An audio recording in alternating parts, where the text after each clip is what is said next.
নমস্কাৰ সকলোকে স্বাগতম জনাইছো আসাম কেৰিয়াৰ পইণ্টলৈ আৰু ইতিমধ্যে আমাৰ এপৰ লগতে ইউটিউব চেনেলতো তোমালোকৰ বাবে সম্পূৰ্ণ জিএনএমৰ ক্লাছবোৰ চলি আছে সকলোৱে ভালকৈ পঢ়ি আছে আশা কৰিছো আৰু ভাল হ'ব সকলোৱে ভালকৈ পঢ়ি থকা নিজৰ সময় দিয়া আৰু এইকেইটা দিন মাজত আৰু বেছি দিন নাই আৰু জিএনএমত আমি ভালকৈ পৰীক্ষা দিওঁ দি এগৰাকী নাৰ্ছৰ যিহেতু সপোন আছে গতিকে সপোনটো পূৰ কৰিবৰ কাৰণে আমিতো অলপ কষ্ট কৰিবই লাগিব হয় নহয় গতিকে আমাৰ এপৰ লগতে ইউটিউব চেনেলতো আমি ক্লাছবোৰ কৰি আছো বিশেষকৈ আমাৰ এপত ডেইলি লাইভ এণ্ড ৰেকৰ্ডেড ক্লাছখিনি এভেইলেবল হৈ আছে হয় গতিকে মাত্ৰ 499 ৰুপিজ পে কৰি কিন্তু এটা কথা কৈ দিওঁ দেই তোমালোকে যদি আমাৰ এপৰ জৰিয়তে এডমিশ্যনটো লোৱা তেতিয়াহ'লে কিন্তু প্ৰাইচটো 569 হয় যদি তোমালোকে আমাৰ স্কেনাৰত পেমেণ্ট কৰা আমাৰ হোৱাটছআপত মেছেজ কৰি যদি আমাৰ স্কেনাৰত পেমেণ্ট কৰা তেতিয়াহ'লে তোমালোকে মাত্ৰ 499 ৰুপিজতে তোমালোকে এডমিশ্যনটো ল'ব পাৰিবা য'ত daily live class record class complete syllabus mock test তাৰ লগে লগে PDF ফাইল আৰু ইবুক এভেইলেবল থাকিব ঠিক আছে দৈনিক 3টা সাবজেক্টৰ ক্লাছ সায়েন্স ইংলিশ ম্যাথছ এই প্ৰত্যেকটো সাবজেক্টৰ লাইভ এণ্ড ৰেকৰ্ডেড ক্লাছ পাবা এই নাম্বাৰটোত এটা হোৱাটছআপ কৰা হোৱাটছআপ কৰি কোৱা যে মই জিএনএমৰ কোৰ্সটো ল'ব বিচাৰিছো আগন্তুক পৰীক্ষাৰ কাৰণে আৰু আমি তোমালোকৰ বাবে এটা স্ক্যানাৰ প্ৰভাইড কৰিম কিউআৰ কোড প্ৰভাইড কৰিম তাত তোমালোকে পেমেন্টটো কৰি দিয়াৰ পিছতে তোমালোক আমাৰ টিমে এডমিশ্যন দি দিব একদম ইজি প্ৰসেছ ইমান টেনচন ল'বলগীয়া একো নাই ভালকৈ ক্লাছবোৰ কৰি থাকা যেটো এপত আমি কনসেপ্ট ওয়াইজ ক্লাছ কৰি আছো প্ৰথমৰ পৰা শেষলৈকে গোটেই বস্তুখিনি তোমালোকে আমাৰ এপত পাই যাবা ঠিক আছে গতিকে আমি আগবাঢ়িম আজি ক্লাছটোলৈ ক্লাছটোলৈ আগবঢ়াৰ আগতে আকৌ এটা ইনফৰমেশ্যন দি থওঁ যেটো আমি এটা বিশেষ PDF ফাইল ৰেডি কৰিছিলো যেটো PDF ফাইলত 35খতকৈ অধিক MCQ অসমীয়া আৰু ইংৰাজী দুটা মাধ্যমতে এভেইলেবল হ'ব তাৰ লগে লগে 10খন মডেল কোৱেশ্চন পেপাৰ সেট এটাও আমি বনাই থৈছো এই PDF ফাইলটোৰ ভিতৰতে গতিকে তোমালোকে PDF ফাইলটো যদি ল'ব বিচৰা তেতিয়াহ'লে তোমালোকে আমাৰ এপৰ ভিতৰত এডমিশ্যন ল'ব লাগিব আমি যিসকল ক্যান্ডিডেটে এডমিশ্যন লৈ থৈছে আমাৰ এপৰ ভিতৰত তেওঁলোকৰ বাবে PDF ফাইলটো ৰেডি কৰি থৈছো ঠিক আছে গতিকে আমি যিমানখিনি পাৰো তোমালোকৰ বাবে এভেইলেবল কৰি দিছো আৰু ভালকৈ পঢ়ি থাকা আৰু আমি ইউটিউবতো যিমানখিনি ক্লাছ লৈছো বাট ইউটিউবত এনাফ নহয় ইউটিউবত গোটেইখিনি দিয়াটো সম্ভৱ নহয় কাৰণ কনসেপ্ট ওয়াইজ ক্লাছবিলাক আমি বিশেষকৈ এপথে লৈ যাওঁ গতিকে এপত যিসকলে এডমিশ্যন লৈ সুন্দৰকৈ পঢ়ি আছে বহুত ষ্টুডেণ্ট অসমৰ যিকোনো কোণৰ পৰা একদম উজনিৰ পৰা নামনিলৈকে সকলো সাইডৰ পৰা ছাত্ৰ ছাত্ৰী আমাৰ এপত জয়েন হৈ সুন্দৰকৈ আমাৰ লগত ডেইলি ক্লাছ কৰি আছে আৰু যদি তুমি আমাৰ এপত জয়েন হ'ব বিচৰা তেতিয়াহ'লে আমাৰ যিটো নাম্বাৰ তলত ঘূৰি থকা নাম্বাৰটোত কল এটা কৰি নতুবা এই যিটো নাম্বাৰ আছে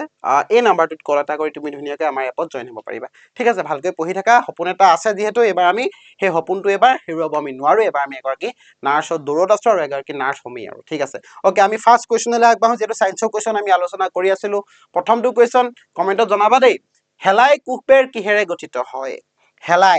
হেলাই বুলি কোৱাৰ লগে লগে বুজি পালা নহয়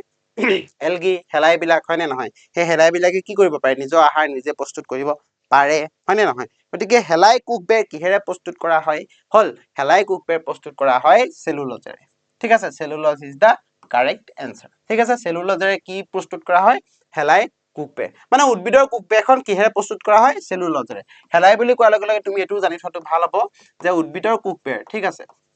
উদ্ভিদৰ কুকবেৰ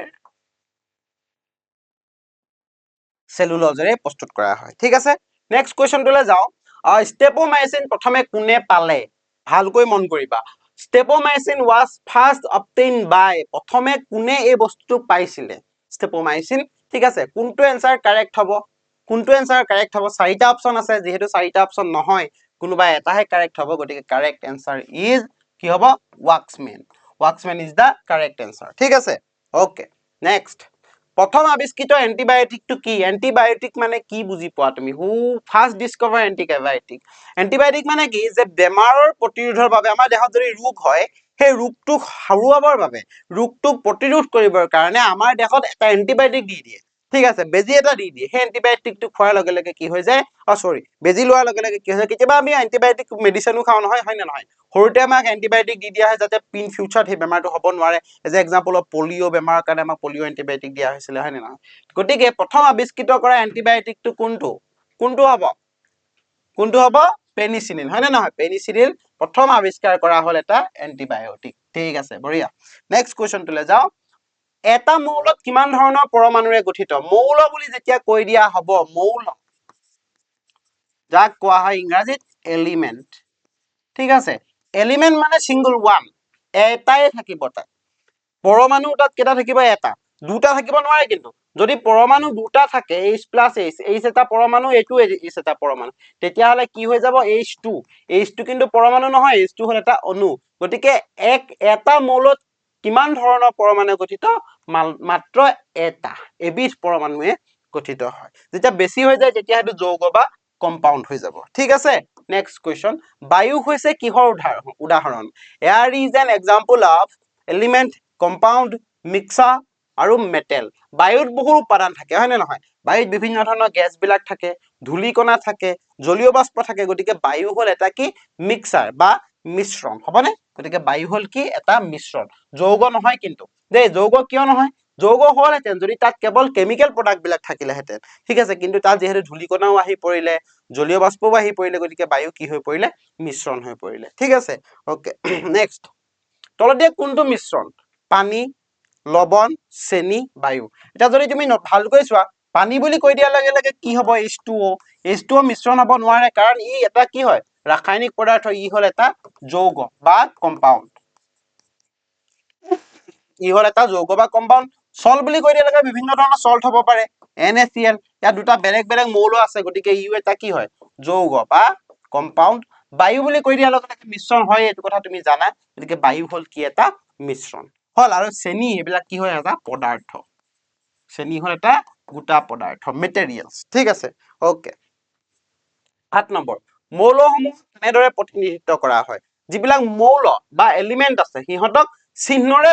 তাক কি কৰা হয় প্ৰতিনিধিত্ব কৰা হয় চিহ্ন symbol as a example of hydrogen বুলি ক'লে H হয় নে নহয় হিলিয়াম বুলি ক'লে He ক্লোৰিন বুলি ক'লে Cl সোডিয়াম বুলি ক'লে Na গতিকে ইহঁতক কিহেৰে কৰা হয় সিম্বলেৰে কৰা হয় নাম্বাৰছে নহয় ৱৰ্ডেৰো নহয় ফৰ্মুলা বুলি ক'লে বেলেগ হ'ব ফৰ্মুলাত কি হ'ব সাপোজ মই যদি লিখো সোডিয়াম ক্লোৰাইড NaCl এইটো হ'ল এটা ফৰ্মুলা সোডিয়াম ক্লোৰাইডৰ কি হয় এইটো এটা সাংকেতিক চিহ্ন ঠিক আছে ফৰ্মুলা হয় এইটো এটা কিন্তু সিম্বল বুলি কৈ দিয়া নহয় পাৰ্টিকুলাৰ এটা সিম্বল থাকিব ওকে নেক্সট তলত দিয়া কোনটো সমসত্ব মিশ্ৰণ হোমোজিনিয়াস মিক্সাৰ মানে কি হয় তাত কি থাকিব যে যিবিলাক তাত মিশ্ৰণ থাকিব সেইবিলাক সম্পূৰ্ণ ইটোৱে আনটোৰ লগত কি হৈ থাকিব মিহলি হৈ থাকিব বা সংযুতি সকলো অংশতে সমান হৈ থাকিব এজ এ এক্সাম্পল যদি তোমাক মই দিবলৈ যাওঁ ধৰি ললো এইটো পানী এটা আছিলে পানী বটল আছিলে বা পানী কাপ আছিলে তাত তুমি অলপ নেমু ৰস চেপি পিনে গোটেই কাপটোত কি কৰি দিলা অলপ গুলি দিলা তেতিয়া তুমি দেখিবা যে নেমু ৰসৰ সোৱাদটো এইকণতো একে আছে ইয়াতো একে আছে অৰ্থাৎ প্ৰত্যেকটো অংশতে সমান আছে তেতিয়াহ'লে it is called a homogeneous mixer বা সমসত্ব মিশ্ৰণ গতিকে ইয়াত কি হ'ব চেণ্ড এণ্ড ৱাটাৰ হ'ব নেকি পানীত যদি বালি মিহলি কৰি দিওঁ সকলো ঠাইতে সমানে মিহলি হ'ব নেকি নহয় সেইটো নহয় তেল আৰু পানীত কি হ'ব তেলখিনি ওপৰত উপঙি থাকিব পানীখিনি তলত থাকিব এইটো সমানে মিহলি নহ'লে মাটিটো হ'বই নহয় গতিকে এটাই কি থাকিলে সল্ট ৱাটাৰ অৰ্থাৎ নিমখ পানী বুজি পালা নিমখ পানী যদি মই পানীত নিমখ দি দিওঁ তাৰপৰা গুলি দিওঁ গোটেই অংশতে সকলোতে কি হৈ যাব তাৰ সোৱাদটো একে হৈ যাব অৰ্থাৎ সকলো অংশতে সমানে বিয়পি পৰিব so salt water is the correct answer ঠিক আছে নেক্সট অক্সিজেন নোহোৱা শ্বাস প্ৰশ্বাস ক'ত সংঘটিত হয় আমি যদি জীৱৰ শ্বাস প্ৰশ্বাসৰ কথা চাওঁ গ্লুকোজ অণু ভাঙন পদ্ধতি হয়নে গ্লুকোজ অণু মানে কি C6H12O6 গ্লুকোজ অণু ভাঙন যিটো পদ্ধতি আছিলে এই গ্লুকোজ অণু ভাঙন পদ্ধতিটোত কি হয় প্ৰথমতে কোষৰ সাইটোপ্লাজমত কোষৰ কোষ পৰশত প্ৰথমতে কি হৈ যায় অক্সিজেনৰ অনুপস্থিতিত সেই গ্লুকোজ অণুটো ভাঙে হয় না পাইৰুভেট অণুলৈ তাক কনভাৰ্ট কৰা হয় গতিকে কোষৰ সাইটোপ্লাজম বা কোষ পৰশ is the correct answer again মাইটোকন্ড্ৰিয়াত কি হয় অক্সিজেনৰ উপস্থিতিত হেতু মনত ৰাখিবা দে in presence of oxygen মাইটোকন্ড্ৰিয়াত কি হয় অক্সিজেনৰ উপস্থিতিত কি কৰা হয় শ্বাস প্ৰশ্বাস কাৰ্য সংঘটিত হয় ঠিক আছে নেক্সট উদ্ভিদৰ সেউজীয়া ৰংযুক্ত পদাৰ্থবিধ কি দা গ্ৰীণ পিগমেন্ট ইন প্লান্ট যাৰ কাৰণে উদ্ভিদৰ ৰং সেউজীয়া হয় আৰু সেই গ্ৰীণ পিগমেন্টটো থকাৰ কাৰণে উদ্ভিদে কি কৰিব পাৰে হালু সংশ্লেষণ প্ৰক্ৰিয়া সংঘটিত কৰিব পাৰে গতিকে উদ্ভিদৰ দেহত থকা সেই সেউজীয়া ৰঙৰ যিটো ৰঞ্জক পদাৰ্থ আছে সেই ৰঞ্জক পদাৰ্থটোকে কোৱা হয় কি ক্লৰোফিল সেই ৰঞ্জক পদাৰ্থটোকে কোৱা হয় ক্লৰোফিল ই ক'ত থাকে পত্ৰশৰীৰত থাকে পত্ৰশৰীৰ নেক্সট তলত কোনটো এটা জেনেটিক ৰোগ মানে কি বুজি পাইছা জেনেটিক ৰোগ মানে বংশগত ৰোগ ঠিক আছে বংশগতভাৱে তাক কি হয় এটা বংশৰ পৰা এটা জেনেৰেশ্যনলৈ কি হ'ব পাৰে সি জিনৰ জৰিয়তে তাৰ কি হয় প্ৰবাহ ঘটে গতিকে ইয়াৰ হিমোফিলিয়া ডেংগু ৰেবিজ এইবোৰৰ কোনোটোৱে নহয় ৰেবিজ কেতিয়া হ'ব যেতিয়া বনৰীয়া জীৱ-জন্তুৱে তোমাক কামুৰিব ঠিক আছে তেতিয়াই তোমাৰ যদি তাক তুমি ইনজেকচন নোলোৱা বা তাক তুমি ভালদৰে ট্ৰিটমেন্ট নকৰা তেতিয়া কি হ'ব পাৰে ৰেবিজ হ'ব পাৰে ডেংগু যিটো ডিজিজ আছে বেমাৰ আছে ডেংগু মহে কামুৰিলে হ'ব পাৰে আৰু হিমোফিলিয়া যিটো বেমাৰ আছে হল এইটোৱে হল এটা বংশগত ৰোগ haemophilia is the genetic disease ঠিক আছে হিমোফিলিয়া এইটো হল এটা বংশগত ৰোগ ওকে পানীৰ ঘনত্ব কেতিয়া সৰ্বাধিক হয় এটা কথা তুমি ভালকৈ জনাটো ভাল যে 0 ডিগ্ৰী সেলসিয়াস ঠিক আছে 0 ডিগ্ৰী সেলসিয়াসত পানী গুট মাৰে অৰ্থাৎ ই বৰফলৈ ৰূপান্তৰ হয় 100 ডিগ্ৰী সেলসিয়াসত পানী কি হয় উতলে ঠিক আছে ইভাপোৰেশন হয় বাষ্পীভৱন হয় আৰু নৰমাল যেটো টেম্পাৰেচাৰ আমি যেটো টেম্পাৰেচাৰ থাকো 22 25 ডিগ্ৰী ইয়াত পানী সাধাৰণ উষ্ণতাত থাকে আমি খোৱা পানী আৰু কেতিয়া তাৰ ডেনসিটিটো ম্যাক্সিমাম হয় কেতিয়া সৰ্বাধিক হয় তাৰ ডেনসিটি হল 4 ডিগ্ৰী সেলসিয়াস যদি হৈ যায় ঠিক আছে তেতিয়া কি হ'ব পানী ঘনত্ব কি হৈ যায় সৰ্বাধিক হয় হল বুজি পালা ওকে বঢ়িয়া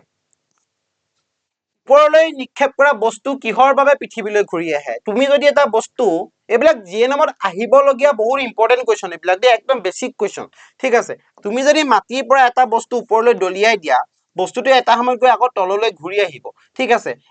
একেবাৰেটো বস্তুটো গুছি নাযায় আতৰি পিনে হল হি এটা সময়ত গৈ ৰব কিছু ৰব মাইক্ৰ সেকেন্ড ৰৈ পিনে হি আকৌ তললৈ নামি আহিব এই যে তললৈ যে নামি আহিলে কিহৰ কাৰণে নামি আহিলে পৃথিৱীৰ যেটো মধ্যাকৰ্ষণিক বল আছে পৃথিৱীৰ যেটো মধ্যাকৰ্ষণিক বল সেই মধ্যাকৰ্ষণিক বলৰ বাবে কি হ'ব পাৰে সেই বস্তুটো পৃথিৱীলৈ নামি গুছি আহে ঠিক আছে ওকে গ্ৰেভিটি হল ত্বৰণ ঠিক আছে মধ্যাকৰ্ষণিক ত্বৰণ এই ত্বৰণক কি আখৰে বুজোৱা হয় এ আখৰে বুজোৱা হয় ঠিক আছে আৰু ত্বৰণৰ একক কি হ'ব মিটাৰ পাৰ সেকেন্ড স্কয়াৰ এটো মনত ৰাখিবা দেই এইবিলাক অংকত আহে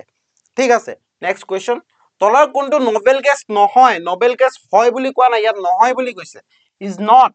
যেতিয়া নোবেল গেছ বা সম্ভ্ৰান্ত গেছ কোনবিলাক যাৰ বহিকক্ষত 8টা ইলেক্ট্ৰন থাকে 8টা কি থাকে ইলেক্ট্ৰন থাকিব লাগিব হল অৰ্থাৎ ই কোনো ধৰণৰ ৰাসায়নিক বিক্ৰিয়াত অংশগ্ৰহণ নকৰে আৰু ই সদায় গেছীয় অৱস্থাত থাকে তাক আমি আমাৰ পৃথিৱী পৃষ্ঠত প্ৰায় বিচাৰি নাপাও গতিকে ইয়াত কোনটো নহয় বুলি কৈছে নাইট্ৰোজেনটো কি হয় আমি সচৰাচৰতে পাই থাকো হয়নে নহয় গতিকে ইয়াত আৰ্গন নিয়ন জেনন এইবিলাক হল নোবেল গেছ গতিকে এটো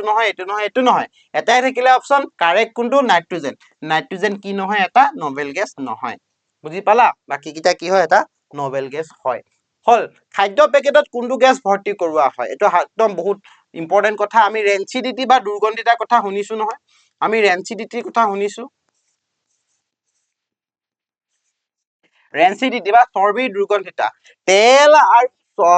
তোমাৰ তেল জাতীয় খাদ্য বস্তুবিলাক যদি আমি বায়ু সংস্পৰ্শত কেইবাদিনো থৈ দিও তেতিয়া ই গোন্ধাবলৈ আৰম্ভ কৰে মেইনলি গৰমৰ দিনত হয়নে নহয় এই যে গোন্ধাবলৈ আৰম্ভ কৰিলে সেই গোন্ধোৱাৰ পৰা বা বস্তুবিলাক ভাল কৰি ৰাখিবৰ কাৰণে চিপছৰ পেকেট বিলাকত কি গেছ ভৰোৱা থাকে নাইট্ৰোজেন গেছ ভৰোৱা থাকে গতিকে খাদ্য পেকেটত কি গেছ ভৰোৱা থাকিব নাইট্ৰোজেন গেছ ভৰোৱা থাকিব গতিকে তোমাক আকৌ কেতিয়াবা সুধিব পাৰে যে চিপছৰ পেকেটত কি গেছ ভৰোৱা থাকে হল নাইট্ৰোজেন গেছ ভৰোৱা থাকে ঠিক আছে ওকে মানুহৰ দেহত কিমানটা ক্ৰোমোজোম থাকে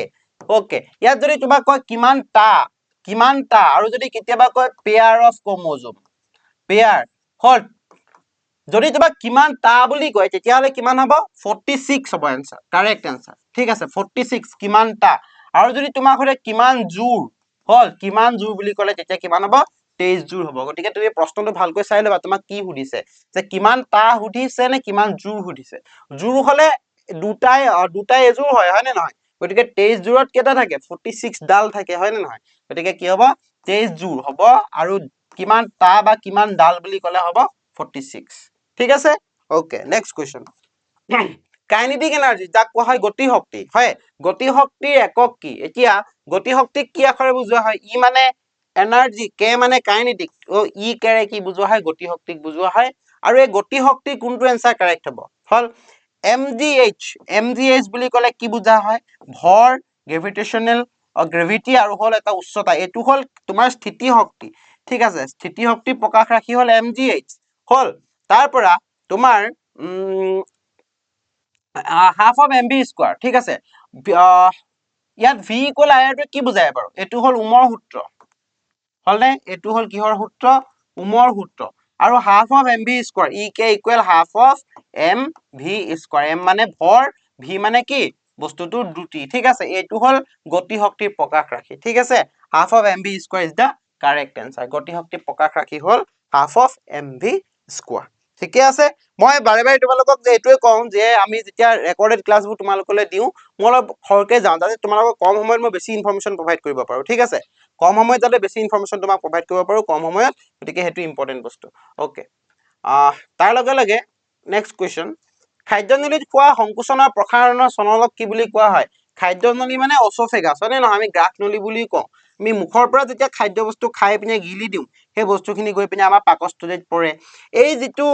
খাদ্যনলী বা অচফেগাছ আছে, তাত বস্তুখিনি যেতিয়া আমি গিলি দিওঁ, সি লাহে লাহে তললৈ যাবলৈ আৰম্ভ কৰে। আৰু সেই যিটো মোচন, সেই যিটো গতি, সেই গতিটোকে কোৱা হয় পেৰিষ্টেলটিক মোচন বা পেৰিষ্টেলটিক গতি বুলি কোৱা হয়। ঠিক আছে, পেৰিষ্টেলটিক চলন। হ'ব, ঠিক আছে, হ'ল। মই আকৌ কৈছো দেই তোমালোকক, আমাৰ যিহেতু জিএনএমৰ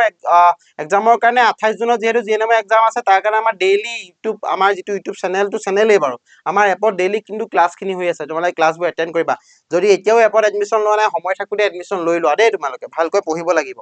অ'কে, মানুহৰ তেজৰ পৰা ইউৰিয়া পৃথক কৰিবলৈ ব্যৱহাৰ কৰা পদ্ধতিটো হ'ল, এতিয়া মানুহৰ তেজৰ পৰা ইউৰিয়া পৃথক কৰিবলৈ আমি ৰেচন প্ৰক্ৰিয়া ইউজ কৰোঁ। ৰেচন প্ৰক্ৰিয়া হয় নে, এক্সক্ৰিশ্যন। কিন্তু যদি আমাৰ ৰেচন তন্ত্ৰ দুৰ্বল হয় বা নষ্ট হৈ পৰে, যদি কিডনী কেইটা নষ্ট হৈ পৰে, তেতিয়া কি কৰা হয়, এজন ৰোগীক সপ্তাহত 2বাৰ বা 3বাৰ ডায়েলাইচিছ কৰা হয়। গতিকে ইয়াত তোমাক সেই কথাটোৱে সুধিছে, মানুহৰ তেজৰ পৰা ইউৰিয়া পৃথক কৰিবৰ কাৰণে আমাৰ প্ৰাকৃতিকভাৱে নহয়, এইটো মানৱ সৃষ্টভাৱে যিটো পদ্ধতি প্ৰয়োগ কৰা হয়, তাকেই কোৱা হয় ডায়েলাইচিছ। ঠিক আছে, ডায়েলাইচিছ বুলি কোৱা হয়। অ'কে, কলা কোষৰ পৰা অহা তেজত কি থাকে, এইটো ইম্পৰ্টেণ্ট বস্তু। চাবা দেই কথাটো, আমাৰ হৃদপিণ্ডত আমাৰ তেজ পাম হয়, আমাৰ হৃদপিণ্ডত তেজ পাম হয়, 4টা কোঠালি থাকে। তাৰে হাওঁফাওঁৰ পৰা তেজ আহি কোঠালিত ৰয়, দেহৰ পৰা গৈ তেজ কোঠালিত ৰয়, আকৌ কি হয়, হাওঁফাওঁৰ পৰা অহা তেজখিনি হ'ল, তাত অক্সিজেনযুক্ত তেজ থাকে, সি ধুনীয়াকে আমাৰ দেহৰ বিভিন্ন ধৰণৰ কোষবিলাকলৈ গুচি যায়। হয়, কোষত কি হয়, খাদ্য বস্তু উৎপন্ন হয়, হ'ল, তাৰপৰা তেজখিনি লেতেৰা হয়, অৰ্থাৎ তেজত কি মিহলি হৈ যায়, কাৰ্বন ডাই অক্সাইড গেছ মিহলি হৈ যায়। এই কাৰ্বন ডাই অক্সাইড যুক্ত তেজখিনি ধুনীয়াকে আহি পিনে আমাৰ হৃদপিণ্ডত সোমাই পৰে। এতিয়া প্ৰশ্নটো সুধিলে যে কলা কোষৰ পৰা অহা তেজ, এইখিনি তেজ, কলা কোষৰ পৰা যিখিনি আমাৰ চেলছ বিলাকৰ পৰা যিখিনি তেজ আহে, সেই তেজখিনিত কি মিহলি হৈ থাকে, কাৰ্বন ডাই অক্সাইড গেছ মিহলি হৈ থাকে। কাৰ্বন ডাই অক্সাইড গেছ মিহলি হৈ থাকে। Okay, next question. পাকস্থলী বেৰক কিহে সুৰক্ষা প্ৰদান কৰে? এতিয়া ইম্পৰ্টেণ্ট কথাটো হ'ল, আমাৰ পাকস্থলীত পেপচিন থাকে। হ'ল, পাকস্থলীত কি থাকে, এটা উৎসেচক থাকে পেপচিন। এই পাকস্থলীটোত পেপচিন থাকে, পাকস্থলীটোত এটা এচিড থাকে। আমাৰ পাকস্থলীত থকা এচিডটোৰ নাম কি বাৰু? পাকস্থলীত থকা এচিডটোৰ নাম হ'ল হাইড্ৰক্লৰিক এচিড। এই হাইড্ৰক্লৰিক এচিডে যেতিয়া খাদ্য বস্তুৰ লগত মিহলি হৈ যায়, এই খাদ্য বস্তুবিলাক একদম কি কৰি পেলাই, পাগুলি পেলাই, পাগুলি একদম ফাঁ ফাঁ কৰি দিয়ে। আমি যে মিক্সাৰ মেচিনত বস্তুবোৰ দিলে কি কৰি দিয়ে, একদম গুৰি কৰি পেলাই, তেনেকুৱা প্ৰচেছতে হাইড্ৰক্লৰিক এচিডে কাম কৰে। যদি কেনেবাকে এইখিনি কনচেনট্ৰেট বা গাঢ় হাইড্ৰক্লৰিক এচিড হয়, যদি কেনেবাকে এই হাইড্ৰক্লৰিক এচিডখিনি যদি আমাৰ পেটৰ এই ধৰি লোৱা এই পাকস্থলী বেৰত যদি পৰি যায়, তেতিয়াহ'লে আমাৰ কি হ'ব পাৰে, এচিডিটি হ'ব পাৰে, গেছ হ'ব পাৰে। গতিকে এচিডিটি বা গেছৰ পৰা বা আমাৰ পাকস্থলী বেৰখনক সুৰক্ষা দিবৰ বাবে আমাৰ পাকস্থলী বেৰৰ ওপৰে ওপৰে এটা লেয়াৰ থাকে, যাক কোৱা হয় শ্লেষ্মা। অসমীয়াত কি বুলি কোৱা হয়, শ্লেষ্মা। ঠিক আছে, আৰু ইংৰাজীত কি বুলি কোৱা হয়, মিউকাছ বুলি কোৱা হয়। গতিকে ইয়াত পাকস্থলী বেৰক সুৰক্ষা প্ৰদান কৰা হ'ল হাইড্ৰক্লৰিক এচিডৰ পৰা সুৰক্ষা প্ৰদান কৰা যিটো আৱৰণ, যিটো লেয়াৰ, সেইটোকে কোৱা হয় মিউকাছ বা শ্লেষ্মা। ঠিকে আছে, অ'কে, নেক্সট কুৱেশ্যনলৈ যাওঁ। পত্ৰৰন্ধ্ৰৰ ভূমিকা, পত্ৰৰন্ধ্ৰই কি কাম কৰে? পত্ৰৰন্ধ্ৰই বহুত কাম কৰে। উদ্ভিদৰ প্ৰথম কথা, পত্ৰৰন্ধ্ৰই উদ্ভিদৰ খাদ্য প্ৰস্তুত কৰে। সেই পত্ৰৰন্ধ্ৰৰ জৰিয়তে উদ্ভিদৰ ভিতৰলৈ কি সোমাই যায়, কাৰ্বন ডাই অক্সাইড গেছ, তাৰ লগে লগে সূৰ্যৰ পোহৰ সোমাই যায়। দ্বিতীয়তে, উদ্ভিদৰ দেহত উৎপন্ন হোৱা অত্যাৱশ্যকীয় পানীখিনি সেই পত্ৰৰন্ধ্ৰৰ জৰিয়তে বাহিৰলৈ গুচি আহে। গতিকে সালোক সংশ্লেষণো হয়, তাত বাষ্পমোচনো হয়, আৰু শ্বসনো হয়, তিনিওটাই হয়। গতিকে কি হ'ব, পত্ৰৰন্ধ্ৰই তিনিওটাতে মুখ্য ভূমিকা পালন কৰে। Then all of the above, ওপৰৰ সকলোবোৰে কি হ'ব, শুদ্ধ উত্তৰ হ'ব। Okay, next. তলত কোনটো ৰসত উৎসেচক নাথাকে? উৎসেচকে কি কৰে, যে খাদ্য বস্তুবিলাকক তাক বিভিন্ন ধৰণৰ উপাদানবিলাক তাক আহৰণ কৰি লৈ আহে উৎসেচক বিলাকে, হয় নে নহয়? গতিকে যিটো লালটিত থাকে, লালটিত থকা উৎসেচক বিধৰ নাম কি হ'ল, এমাইলেজ। লালটিত থকা উৎসেচক বিধৰ নাম কি, সেইটো হ'ল এমাইলেজ। এমাইলেজ। আন্তিক ৰসত থাকে, অগ্নাশয় ৰসত থাকে, হ'ল ট্ৰিপচিন ইত্যাদি বিলাক, হ'ল। আৰু পিত্ত ৰসত কি নাথাকে, কোনো ধৰণৰ উৎসেচক নাথাকে। তেতিয়াহ'লে কি বুজি পালা, পিত্ত ৰস ইজ দা কাৰেক্ট এনসাৰ। পিত্ত ৰসক ইংৰাজীত কি বুলি কোৱা হয়, বাইল জুচ। ঠিক আছে, ই ক্ষাৰকীয় প্ৰকৃতিৰ। সৌৰ ৰশ্মিত ফটনত কি নিহিত হৈ থাকে? যি সৌৰ ৰশ্মি হয়, সৌৰ ৰশ্মি ফটনত কি নিহিত হৈ থাকে, হ'ল তাত নিহিত হৈ থাকে কোৱান্টাম নিহিত হৈ থাকে। ঠিক আছে, কোৱান্টাম নিহিত হৈ থাকে। আৰু আজি সেশনৰ লাষ্ট কুৱেশ্যন লাষ্ট কুৱেশ্যন নাই আজি সেশনৰ এইটোৱে লাষ্ট কুৱেশ্যন আছিল 24 নম্বৰ কুৱেশ্যনটো ঠিক আছে সো আজি সেশনৰ এইটো লাষ্ট কুৱেশ্যন আছিল আমি এনালাইসিস কৰিলো মই আকৌ এবাৰ কৈ থৈ যাওঁ তোমালোকক যিহেতু আমি পৰীক্ষাৰ বাবে প্ৰস্তুতি চলাই পঢ়াই আছো তোমালোকৰ বাবে ডেইলি একদম কনসেপ্ট ওয়াইজ আমাৰ এপত ক্লাছবোৰ হৈ আছে যদি কোনোবা ষ্টুডেন্টে এতিয়াও এপত এডমিশন লোৱা নাই তোমালোকে সোনকালে খৰধৰ কৰা যিহেতু সময় তাকৰ ঠিক আছে আমি সিট লিমিটেড বুলি নকওঁ সময় তাকৰ তোমালোকৰ ঠিক আছে দৰকাৰ হলে তোমালোকে ইচ্ছা কৰিলে আমি সিট বঢ়াই দিম তাত কোনো অসুবিধা নাই ওকে কিন্তু সময় তাকৰ ঘুৰিটোতো নাহে কেতিয়া সময়টো সিট পালেও এদিন সময় ঘুৰি নাহিব হয় নে নহয় গতিকে তোমালোকে এই সময় থাকোতে ভালকৈ পঢ়া মাজত কেইটামানহে দিন আছে আমি সুন্দৰকৈ পঢ়াই আছো প্ৰত্যেকজন টিচাৰ সুন্দৰকৈ ক্লাছ লৈ আছে গতিকে তোমালোকে আহি এপত জয়েন কৰা আৰু ভালদৰে ক্লাছবোৰ কৰি তোমালোকৰ যি ইচ্ছা আছে যে এগৰাকী নাৰ্ছ হোৱা আৰু হেতু তোমালোক সাকসেস হোৱা ঠিক আছে সো আজিলৈ ক্লাছটো ইমানতে শেষ কৰিছো নতুন এটা ক্লাছত পুনৰ লগ পাম বাই বাই